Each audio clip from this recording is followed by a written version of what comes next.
नमस्कार, मैं हूं श्वेता सिंह और रायबरेली से आप देख रहे हैं हमारी ये खास पेशकश। सोनिया गांधी ने आज नामांकन भरा है यहां पर और एक तरह से हम कह सकते हैं कि जिस तरह का नजारा नजर आया, लगा जैसे रायबरेली में किसी पर्व का दिन हो। आज तमाम लोग हैं यहां पर जो रायबरेली के हैं, उनसे हम बातचीत करेंगे, लेकिन पहले हम आपको दिखाते हैं कि किस तरीके से एक भव्य स्वागत दिया गया था। सोनिया गांधी को यहां पर पहुंची थी, यह कहा गया था उनकी तरफ से पहले कि बहुत ज्यादा शोर शराबा न हो हल्ला न हो, झंडे न फहराए जाएं, नारेबाजी न हो, लेकिन शायद लोगों को अपनी भावनाओं पर को काबू में रखना बहुत मुश्किल हो रहा था। इसीलिए पहले आप हमारी ये रिपोर्ट देखिए। हवा में फूल, सड़क पर फूल, गाड़ियों पर फूल, हर तरफ फूल ही फूल। रायबरेली में हुआ मौजूदा चुनाव का अब तक का सबसे भव्य नामांकन। एक तरफ सोनिया के नामांकन रथ के सारथी बने बेटे राहुल गांधी, तो दूसरी तरफ सोनिया के लिए समर्थकों ने पलकें बिछा दी थीं। सड़क के चारों तरफ खचाखच भीड़ और भीड़ के साथ फूलों की बारिश। इतने फूल कि सोनिया जब जब गाड़ी से बाहर निकलने की कोशिश करती, फूल चेहरे पर बरसने लगते। सोनिया का ऐसा भव्य स्वागत तो तब भी नहीं हुआ था जब कांग्रेस सबसे मजबूत हालत में थी। फूल पहले भी गिरे थे, लेकिन ऐसा जोश कभी नहीं दिखा। इस तस्वीर को देखकर कौन यकीन करेगा कि मौजूदा चुनावों को कांग्रेस का सबसे बुरा दौर माना जा रहा है। पूरे सफर के दौरान कभी सोनिया गाड़ी से फूलों को हटाती, तो कभी कमांडो शीशे से फूलों को हटाते। ढोल नगाड़े गाजे बाजे के साथ सोनिया का काफिला सड़क पर मानो रेंगते हुए बढ़ रहा था और सिर पर पल्लू डाले सोनिया बीच बीच में समर्थकों से हाथ मिलाने गाड़ी से बाहर निकलती, लेकिन भीड़ को देखते हुए जल्द अंदर बैठ जाती। ढोल नगाड़ों के बीच में सोनिया गांधी जिंदाबाद के नारों के बीच में सोनिया गांधी यहाँ पे पहुँच गई हैं और एक तरीके से यहाँ पे जश्न का माहौल है। पूरी सड़कें गाड़ियों से भरी हुई हैं और कार्यकर्ता पूरे जोश में हैं। खानदान की परंपरा को बनाए रखते हुए सोनिया ने नामांकन से पहले रायबरेली में गया प्रसाद शुक्ला के घर जाकर पूजा की। ये वही गया प्रसाद का घर है जिनके यहाँ इंदिरा गांधी ने भी 1967 में पूजा की थी। सोनिया के बगल में राहुल बैठे थे और पूरे विधि विधान से पूजा कर सोनिया ने पंडित का आशीर्वाद लिया और फिर निकल गई नामांकन भरने के लिए। करीब 3 घंटे तक सोनिया के नामांकन का यह पूरा शो चला। पूजा से शुरू हुआ सफर स्थानीय धर्मगुरु अली मियां के घर जाकर खत्म हुआ, ठीक उसी तरह जैसे इंदिरा के जमाने में हुआ करता था। रायबरेली से मौसमी सिंह के साथ अनूप श्रीवास्तव, आज तक। तो सड़कें नहीं दिख रही थीं, सड़कों पर सिर्फ गुलाबों की पंखुड़ियां दिख रही थीं। क्या वजह रही कि इतना भव्य स्वागत आज दिया गया है? देखिए, जहां तक बात है सोनिया गांधी के स्वागत की, ये चौथी बार सोनिया गांधी यहाँ चुनाव लड़ने आई हैं। सोनिया गांधी जी का जो स्वागत है वो ये स्वागत नहीं, ये रायबरेली की जनता का प्यार सड़कों पे आज उमड़ा है। जिस रास्ते से ये तय था कि सोनिया गांधी आज इस रास्ते से जाएंगी, उस रास्ते पे जनता ही जनता नजर आई, शायद आप लोगों ने देखा होगा। तो ये रायबरेली की जनता का प्यार है सोनिया गांधी के लिए, और सोनिया गांधी की जो ममता है रायबरेली की जनता के लिए, दोनों का जो मिश्रण है, जो दोनों का जो आपस में एक सामंजस्य, एक जो संबंध है, वो आज सड़कों पर दिखाई पड़ा है। क्या ऐसा हो जाता है कि सोनिया गांधी यहाँ पर आती हैं, यहाँ की सबसे बड़ी शख्सियत हम उन्हें कह सकते हैं कि लोग देखना चाहते हैं एक बार, तो कम आती है इसीलिए, या फिर प्यार है?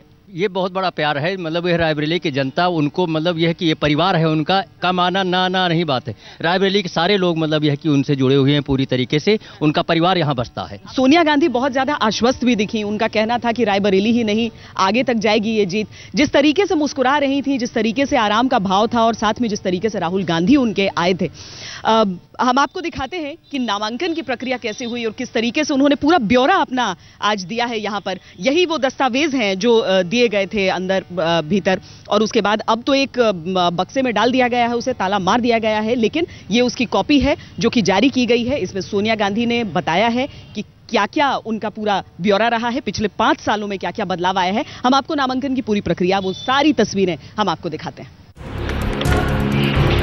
रायबरेली में जिला निर्वाचन अधिकारी के दफ्तर में जब सोनिया नामांकन भरने पहुंची, तो राहुल इसी तरह अपनी मां के साथ साए की तरह मौजूद थे। सोनिया जब दस्तावेज पर दस्तखत कर रही थी, उस वक्त भी राहुल उनके ठीक पीछे खड़े थे। नामांकन दाखिल करते वक्त सोनिया ने अपनी संपत्ति का जो ब्यौरा दिया, वो कुछ इस तरह है। सोनिया ने अपनी संपत्ति करीब 2 करोड़ 82 लाख रुपए बताई है।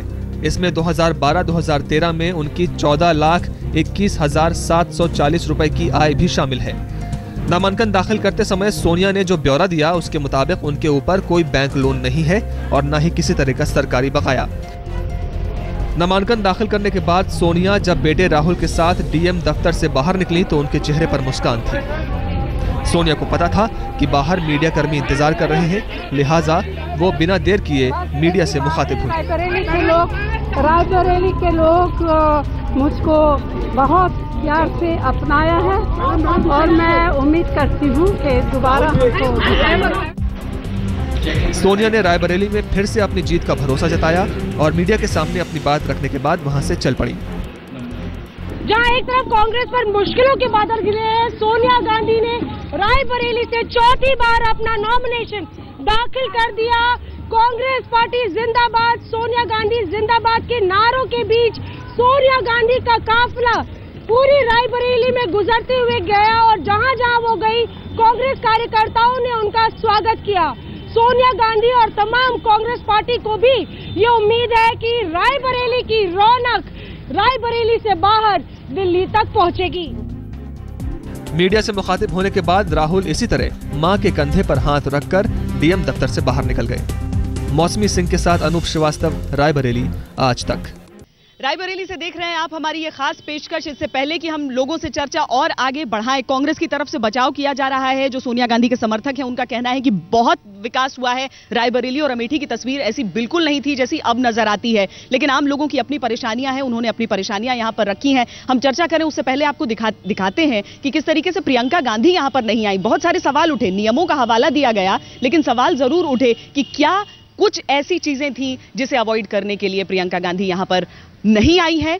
और राहुल और वरुण के बीच क्या चल रहा है? क्या दो भाइयों के बीच प्यार बढ़ रहा है या दो पार्टियों की खटास है? क्या है ये, देखिए। राहुल गांधी अब गांधी परिवार की सियासी विरासत की धुरी हैं, लिहाजा रायबरेली में भी चर्चा अमेठी की हुई।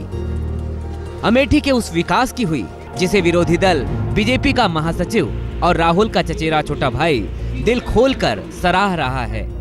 राहुल ने भी छोटे भाई वरुण की तारीफ पर फौरन यकीन की मोहर लगा दी।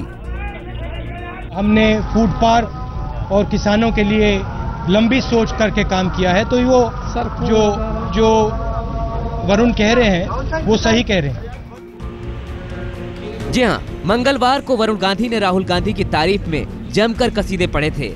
वरुण सुल्तानपुर से बीजेपी के लोकसभा उम्मीदवार हैं, लेकिन उनकी मंशा सुल्तानपुर को अमेठी जैसे विकास की राह पर ले जाने की है। हम 2013 के हिंदुस्तान में हमको लघु उद्योग चाहिए, स्मॉल स्केल इंडस्ट्रीज चाहिए, जैसे कि हम लोग ये सोचें कि सेल्फ हेल्प ग्रुप्स जैसे राहुल जी ने अमेठी में सफलतापूर्वक। हालांकि अब वरुण ने ट्वीट कर कहा है कि उन्होंने किसी का समर्थन करने के लिए अमेठी के विकास को नहीं सराहा, लेकिन ये कोई पहला मौका नहीं है जब वरुण का बड़े भाई पर प्यार उमड़ा हो। इससे पहले वो सुल्तानपुर की सभा में राहुल और सोनिया के खिलाफ प्रचार नहीं करने का ऐलान कर चुके हैं। पर असल सवाल तो ये है, जिससे दूरियों का अंदेशा था वो बयानों का स्नेह बरसा रहा है, लेकिन जिसे आज सोनिया के साथ दिखना था वो नदारत थी। जी हाँ, सोनिया के नामांकन के वक्त प्रियंका की गैर मौजूदगी आखिरी। आखिर क्यों नहीं पहुंची प्रियंका और रॉबर्ट वाड्रा, जबकि रायबरेली में सोनिया राहुल प्रियंका की अगुवाई के पोस्टर तक लगे हुए थे। राहुल तो सारथी बनकर पहुंचे, पर प्रियंका गायब रही। अब कोई बता रहा है कि प्रियंका और रॉबर्ट वाड्रा बच्चों को दून स्कूल छोड़ने गए हैं, तो कोई नियम का हवाला दे रहा है। बताया जा रहा है महज 4 लोग नामांकन में सोनिया के साथ जा सकते थे। ऐसे में वकील और जमानतदार को मिलाकर प्रियंका की जगह नहीं बनी। अगर ऐसा है तो नामांकन स्थल पर ना सही प्रियंका रायबरेली तक तो आ सकती थी। कहीं ऐसा तो नहीं रॉबर्ट वाड्रा पर लगे आरोपों के चलते आज प्रियंका ने जानबूझकर दूरी बरती, क्योंकि इससे पहले नामांकन के वक्त प्रियंका मां सोनिया के साथ रहा करती थी। ब्यूरो रिपोर्ट, आज तक।